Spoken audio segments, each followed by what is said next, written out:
মধ্যকার পারস্পরিক মতভেদ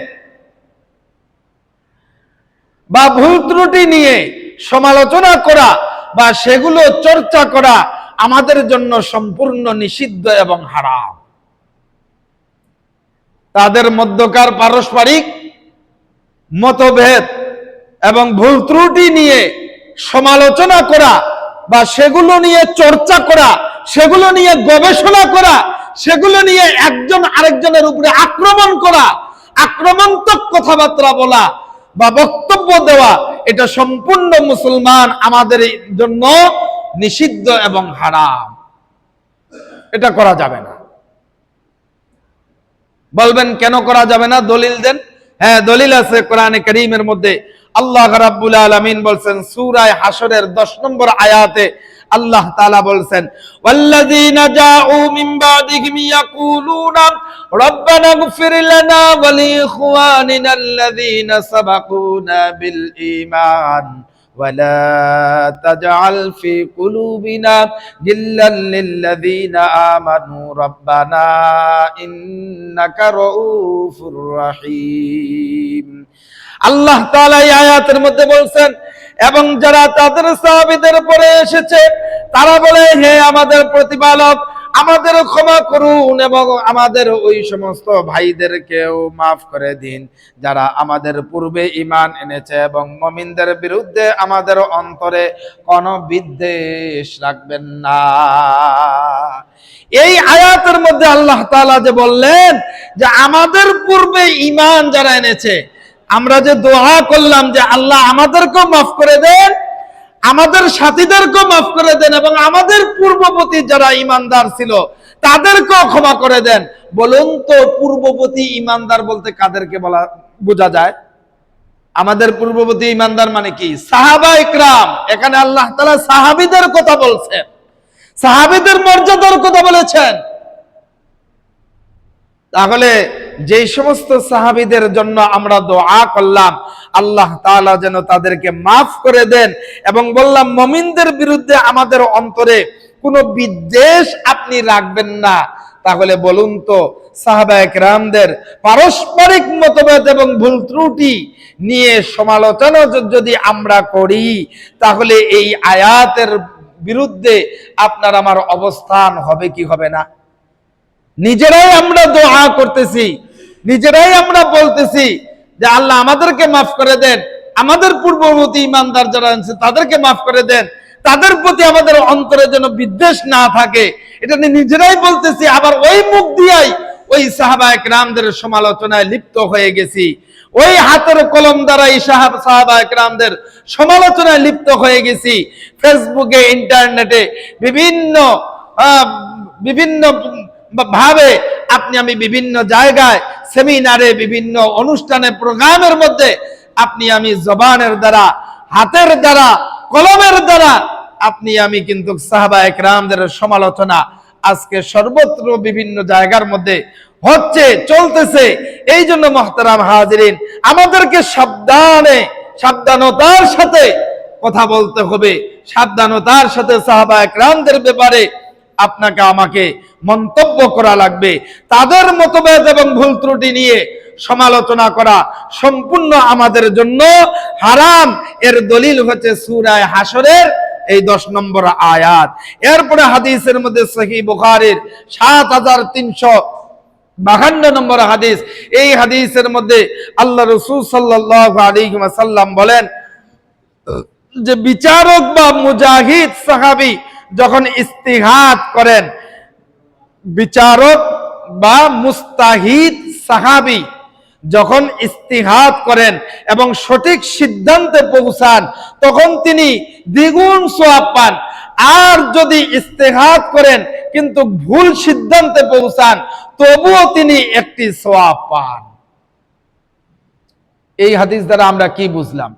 ইস্তিহাদ বলতে কি বুঝি? দ্বীনের ব্যাপারে, ইসলামের ব্যাপারে যদি গবেষণা করা হয় ইস্তেহাদের মাধ্যমে, অর্থাৎ গবেষণার মাধ্যমে, ওখান থেকে উম্মতের জন্য আমল করা সহজ যেন হয়, উম্মতের জন্য আমল বের করা হয়, উম্মতের যে দায়িত্ব এই দায়িত্ব ওখান থেকে বের করা হয়, এটাকে বলা হয় গবেষণা। আর এই গবেষণা যারা করে তাদেরকে বলা হয় মুস্তাহিদ, অর্থাৎ ইস্তিহাদ করা সাহাবায়ে কেরাম। এই হাদিস থেকে প্রমাণিত হয় যে সাহাবীদের মধ্যে যদি কোনো মতভেদ বা ভুল হয়ে থাকে তা ছিল ইস্তিহাদ বা গবেষণামূলক।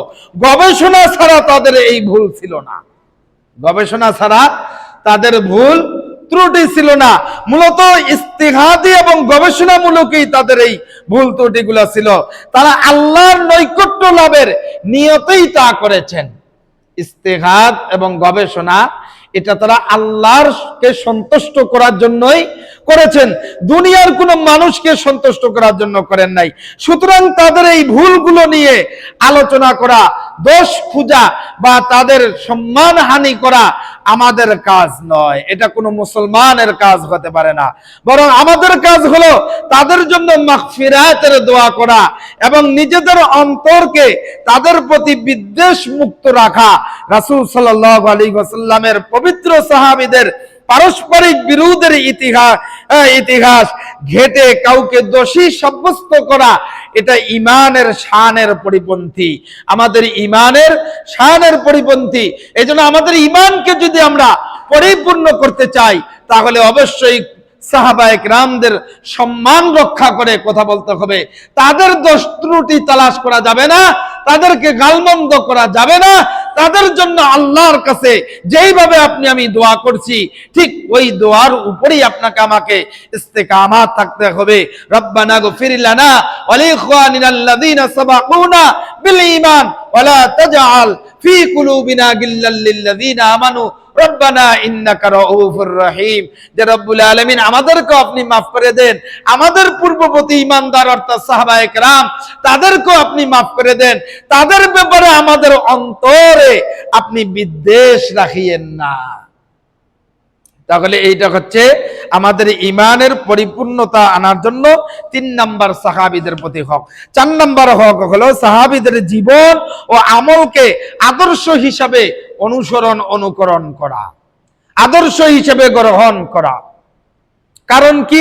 কারণ হলো সাহাবীরা হলেন কোরআন এবং সুন্নাহের জীবন্ত প্রতিচ্ছবি, তারা জীবন্ত প্রতিচ্ছবি। সাহাবায়ে কেরাম আল্লাহ রসুলকে সরাসরি দেখেছেন, রসুলের সহচর্য থেকে তারা দ্বীন শিখেছেন এবং ইসলাম তারা পরিপূর্ণভাবে আল্লাহ রসুল সাল্লাল্লাহু আলাইহি ওয়াসাল্লামের কাছ থেকে সরাসরি গ্রহণ করেছেন। এই জন্য তারা হচ্ছে আমাদের জীবনের জন্য জীবন্ত ইসলামের প্রতিচ্ছবি। তারা যেভাবে দ্বীন বুঝেছেন এবং পালন করেছেন ঠিক সেভাবে দ্বীন পালন করাই হলো হকের পথ। এটা হচ্ছে আমাদের জন্য 4 নাম্বার সাহাবীদের হক। 4 নাম্বার হক হচ্ছে সাহাবীদের, যে তাদেরকে আপনি আমি আপনার আমার আমলের আদর্শ হিসেবে গ্রহণ করব। কারণ আপনি আমি তো আল্লাহ রসুল কিভাবে নামাজ পড়ছে সরাসরি আপনি আমি দেখি নাই, সাহাবীরা দেখছে। আল্লাহ রসুল কিভাবে হজ করেছেন সরাসরি আপনি আমি দেখি নাই, সাহাবীরা দেখছে। আল্লাহ রসুল সাল্লাল্লাহু আলাইহি ওয়াসাল্লাম আল্লাহ রাস্তায় দান সদকা এগুলো যে করছেন, জিহাদের ময়দানে দান করেছেন, দ্বীন প্রতিষ্ঠার জন্য খরচ করেছেন, এগুলো যে আমল করেছেন, জিকির করেছেন, কোরআন তেলাওয়াত করেছেন, মানুষকে সাহায্য করেছেন, এরপরে রাষ্ট্র পরিচালনা করেছেন, সমাজের নেতৃত্ব দিয়েছেন, এটা সরাসরি সাহাবায়ে কেরামরা দেখেছেন, তারা আমল করেছেন। এই জন্য আপনার আমার সমস্ত আমলের আদর্শ হবে সাহাবায়ে কেরামরা, তারাই হবে আমাদের অনুকরণীয়। এই জন্য আমার ভাইরা এটা হচ্ছে 4 নাম্বার। 5 নাম্বার হলো সাহাবায়ে কেরামের জন্য দোয়া এবং ইস্তেগফার করা। সাহাবায়ে কেরামদের জন্য দোয়া এবং ইস্তেগফার করা, যেটা আপনি আমি 3 নাম্বারে শুনলাম। এরপরে আল্লাহ রসুল সাল্লাল্লাহু আলাইহি ওয়াসাল্লামের সাহাবীদেরকে তাদেরকে যে আমরা মহব্বত করব, ভালোবাসবো। 6 নাম্বার হলো সাহাবায়ে কেরামদের শ্রেষ্ঠত্ব ও মর্তবা স্বীকার করা। সকল সাহাবীরাই জান্নাতি এবং সম্মানী, এই বিশ্বাস আহলে সুন্নাত ওয়াল জামাতের আকীদায় বিশ্বাসী যারা, আমাদের প্রত্যেকের অন্তরের মধ্যে এই বিশ্বাস থাকতে হবে যে সমস্ত সাহাবীরা, সকল সাহাবীরা হচ্ছে জান্নাতি এবং সম্মানী। তবে তাদের মধ্যে মর্যাদার তারতম্য রয়েছে, তাদের মধ্যেও মর্যাদার তারতম্য রয়েছে। তাদের এই মর্যাদার স্তরভেদ স্বীকার করা এবং যথাযথভাবে তাদেরকে মূল্যায়ন করা আপনার আমার ইমানদার হিসাবে, মুমিন হিসাবে আপনার আমার দায়িত্ব। এই জন্য আমার ভাইরা, সাহাবায়ে কেরামদের মধ্যে আল্লাহ রাসূল আল্লাহ তাআলা কোরআনে কারীমের মধ্যে সূরা হাদীদের 10 নম্বর আয়াতের মধ্যে দেখবেন আল্লাহ বলছে যে তোমাদের মধ্যে যারা মক্কা বিজয়ের আগে দান করেছে এবং জিহাদ করেছে তারা অন্যান্যদের সমান নয়, তারা মর্যাদায় তাদের চেয়ে বড় যারা পরে দান করেছে এবং জিহাদ করেছে। তবে আল্লাহ তাআলা সবার জন্য উত্তম প্রতিদান হিসাবে জান্নাতের ব্যবস্থা করে রেখেছেন। সাহাবায়ে কেরামদের মধ্যেও মর্যাদার তারতম্য থাকলেও সমস্ত সাহাবীদের জন্য আল্লাহ তাআলা জান্নাত তৈরি করে রেখেছেন। এবার আসেন মর্যাদার তারতম্য কি? রাসূল সাল্লাল্লাহু আলাইহি ওয়াসাল্লামের বিভিন্ন সময় বিভিন্ন সাহাবীদের মর্যাদার কথা হাদিস শরীফের মধ্যে ঘোষণা করেছেন। যেমন হযরত আবু বকর সিদ্দিক রাদিয়াল্লাহু তাআলা আনহুর মর্যাদা সম্পর্কে আল্লাহ রাসূল সাল্লাল্লাহু আলাইহি ওয়াসাল্লাম বলেন যে আবু বকর হচ্ছে অন্য কারো সম্পদ আমাকে ততটা উপকৃত করে নাই যতটা আমি আল্লাহর নবীকে উপকৃত করেছে হযরত আবু বকর সিদ্দিক রাদিয়াল্লাহু তাআলা আনহুর সম্পদ। এই কথা শুনে হযরত আবু বকর সিদ্দিক রাদিয়াল্লাহু তাআলা আনহু কাঁদতে লাগলেন এবং বললেন, হে আল্লাহর রাসূল, আমিও আমার সম্পদ তো আপনারই জন্য, আমি এবং আমার সম্পদ আপনারই জন্য। মুহতারাম হাজিরিন, এখানে হযরত আবু বকর সিদ্দিক রাদিয়াল্লাহু তাআলা আনহুর সম্মান এবং মর্যাদা কথা বলা হয়েছে। যেমন বদরি সাহাবীদের মর্যাদা অন্যদের চেয়েও বেশি, মুজাহির এবং আনসারদের মর্যাদা অন্যদের চেয়েও বেশি, আবার সাহাবীদের মধ্যে 4 খলিফার মর্যাদা আরো বেশি। আবু বকর, ওসমান, আলী মর্যাদা সর্বজনীন। তাদের এই শ্রেষ্ঠত্ব স্বীকার করা আমাদের ঈমানি দায়িত্ব। কাউকে ছোট করা বা কারো মর্যাদাকে অস্বীকার করা এটা আহলে সুন্নাত ওয়াল জামাতের অনুসারীর জামাতের আকীদার বিরোধী। এই জন্য মুহতারাম হাজিরিন, আমাদেরকে সাহাবায়ে কেরামদের ব্যাপারে আমাদের বিশ্বাস হলো সমস্ত সাহাবীরা জান্নাতি, সমস্ত সাহাবীরা হচ্ছে মর্যাদা সম্পূর্ণ। এরপরে 7 নম্বর হলো সাহাবীদের বিষয়ে সত্যের মানদণ্ড হিসাবে বিশ্বাস করা আদর্শ আমাদের। এটা আমাদের আদর্শায়ন হতে হবে যে সমস্ত সাহাবীরা সত্যের মানদণ্ড হিসাবে আমাদেরকে গ্রহণ করা লাগবে। কারণ হাদিস শরীফের মধ্যে রাসূল করিম সাল্লাল্লাহু আলাইহি ওয়াসাল্লাম বলেছেন যে আমার প্রত্যেকটা সাহাবী আকাশের নক্ষত্রের মতো, আকাশের নক্ষত্রের মতো।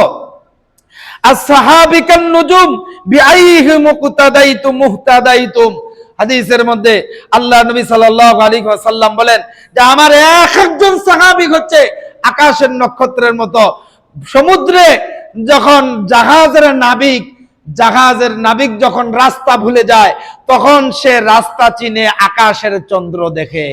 ঠিক তেমনি ভাবে আল্লাহ রাসূল সাল্লাল্লাহু আলাইহি ওয়াসাল্লাম সাহাবীদেরকে আকাশের নক্ষত্রের সাথে তুলনা করে আমাদেরকে বুঝিয়ে দিলেন যে আমাদের বিষয়, আমাদের সমস্ত বিষয়ের মূল মানদণ্ড অর্থাৎ দ্বীন ও ইসলামের মানদণ্ড হিসাবে সাহাবায়ে কেরামদেরকে অনুকরণ করে চলতে হবে। তাদেরকে আদর্শ হিসাবে যদি আমরা গ্রহণ করতে পারি তাহলে হেদায়েতের রাস্তায় চলার জন্য, জান্নাতের রাস্তায় চলার জন্য আমাদের যথেষ্ট হয়ে যাবে।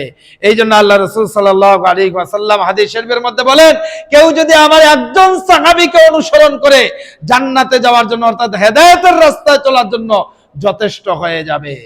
এই জন্য 7 নাম্বার হক হচ্ছে আমাদের প্রতি সাহাবায়ে কেরামদের জন্য। 7 নাম্বার হক হলো সাহাবীদের বিষয়ে সত্যের মানদণ্ড হিসাবে আমাদেরকে সাহাবায়ে কেরামদেরকে অনুকরণ করা লাগবে। মুহতারাম হাজিরিন, এরপরে আল্লাহ রাসূল সাল্লাল্লাহু আলাইহি ওয়াসাল্লাম আমাদেরকে সাহাবীদের সঙ্গে আমাদেরকে তাদের শ্রেষ্ঠত্ব অস্বীকার করতে নিষেধ করেছেন। আমাদেরকে সবচাইতে কঠোরভাবে এটাকে নিষেধ করা হয়েছে। খবরদার, সাহাবায়ে কেরামদের সম্মান, সাহাবায়ে কেরামদের মর্যাদা, তাদের শ্রেষ্ঠত্ব এটা তোমরা অস্বীকার করবা না। সমাজে বড়দের, আলেমদের এবং দ্বীনের অগ্রগামীদের সম্মান করার যে সংস্কৃতি, তার ভিত্তি হলো সাহাবীদের শ্রেষ্ঠত্ব এবং স্বীকার করা। যে নিজের পূর্বসূরীদের সম্মান করতে জানে না, সে উত্তরসূরি হিসেবে নিজেকে কখনোই প্রতিষ্ঠিত করতে পারে না। আপনি মুসলমান হিসেবে আপনি যে দ্বীন ইসলামকে আপনি যে অনুসরণ করেন, সাহাবীদেরকে মহব্বত ভালোবাসেন, আপনি যদি আপনার পূর্বসূরি, আপনার পূর্ববর্তী যে ঈমানদার ছিল, সাহাবী ছিল, তাদেরকে যদি তাদের মর্যাদা, তাদেরকে যদি সম্মান করতে না পারেন, তাহলে তাদের সম্মান রক্ষা করতে না পারলে, তাহলে আপনি তার পূর্বসূরি হিসাবে, আপনি তার উত্তরসূরি হিসাবে আপনি গণ্য হবেন না। তার উত্তরসূরি হিসাবে আপনি কিয়ামতের দিন আল্লাহর আদালতের সামনে আপনি দাঁড়াইতে পারবেন না। আপনি যদি সাহাবীদের উত্তরসূরি হিসাবে কিয়ামতের ময়দানে দাঁড়াইতে না পারেন, তাহলে আল্লাহ রাসূলের সাথে আপনার কি সম্পর্ক থাকবে? কারণ হলো, সাহাবীদের উত্তরসূরি হওয়া মানেই আল্লাহ রাসূলের অনুকরণ করা।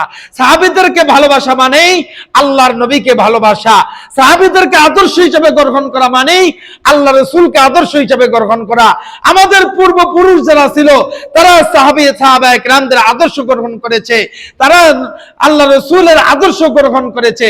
তাদেরকে যদি আমরা সম্মান করে কথা বলতে না পারি, মুহতারাম হাজিরিন, আমরা যে দলেই করি না কেন, আমরা যে জায়গায় থাকি না কেন, তাদেরকে যদি আমরা সম্মান করতে না পারি, ওই সমস্ত আলেমদেরকে, ওই সমস্ত বড় বড় পণ্ডিতদেরকে, বড় বড় উত্তরসূরি, আমাদের ঈমানদার উত্তরসূরিদেরকে যদি আমরা সম্মান করতে না পারি, তাহলে আমাদের অবস্থা কিন্তু খারাপ আছে। আমাদের অবস্থা খারাপ আছে। কিয়ামতের দিন আপনি আমি কিন্তু হিসাব দিতে পারবো না। জীবনের প্রতিটা ক্ষেত্রে আপনাকে আমাকে হিসাব দিতে হবে। এই জন্য আমাদের সমাজের যে সমস্ত উত্তরসূরি বড় বড় যারা চলে গেছে, তাদেরকে অবশ্যই তাদের সম্মান মর্যাদা রক্ষা করেই আপনাকে আমাকে কথা বলতে হবে। কিন্তু আজকে সমাজের বাস্তব চিত্র হচ্ছে, আমরা আজকে রাজনীতি করতে যাইয়া, নোংরা রাজনীতি করতে যাইয়া, হারাম রাজনীতির সাথে সম্পর্ক করতে যাইয়া ইসলামী রাজনীতি থেকে দূরে সরে চলে গেছি। যারা পূর্বসূরি ইসলামী রাজনীতি করেছে, তাদের সমালোচনায় লিপ্ত হয়ে গেছি। তাদেরকে তাদের মর্যাদা রক্ষা করতেছি না, তাদের ব্যাপারে বিভিন্ন ধরনের গালিগালাজ আপনি আমি আজকে করতেছি। মুহতারাম হাজিরিন, এর দ্বারাও কিন্তু আপনার আমার সাহাবায়ে কেরামদের প্রতি যে তাদের শ্রেষ্ঠত্ব, পূর্বসূরিদের সাথে যে শ্রেষ্ঠত্ব, এই শ্রেষ্ঠত্ব আপনার আমার কাছ থেকে ভুলণ্ঠিত হচ্ছে, এটা অস্বীকার করা হচ্ছে। এই জন্য মুহতারাম হাজিরিন, আপনার আমার মন মানসিকতা একটু পরিবর্তন করতে হবে, পরিবর্তন করতে হবে। তাদের শ্রেষ্ঠত্ব এবং মর্যাদা আপনাকে আমাকে অবশ্যই স্বীকার করে নিতে হবে। আল্লাহ রাব্বুল আলামিন আমাদের অন্তরকে সাহাবায়ে কেরামদের ভালোবাসায় পূর্ণ করে দিন। আমাদের জবানকে তাদের সম্মান রক্ষায় সদা সজাগ থাকার তৌফিক দান করেন, বলেন আমিন। আমাদের সকল আমলকে সাহাবায়ে কেরামদের পদ্ধতির সাথে মিলিয়ে দিন, এবং কিয়ামতের দিন রাসূল সাল্লাল্লাহু আলাইহি ওয়াসাল্লাম এবং তার সাহাবীদের সাথে, এবং আমাদের পূর্বসূরি বড় বড় আলেম যারা ছিল, বড় বড় রাজনীতিবিদ আলেম যারা ছিল, ইসলামী রাজনীতি যারা করেছে, তাদের সাথে আমাদের জান্নাতে একত্রিত আল্লাহ তাআলা যেন করে দেন, বলেন আমিন। যারা সুন্নাত নামাজ পড়েন না, কাবা নামাজ পড়বেন।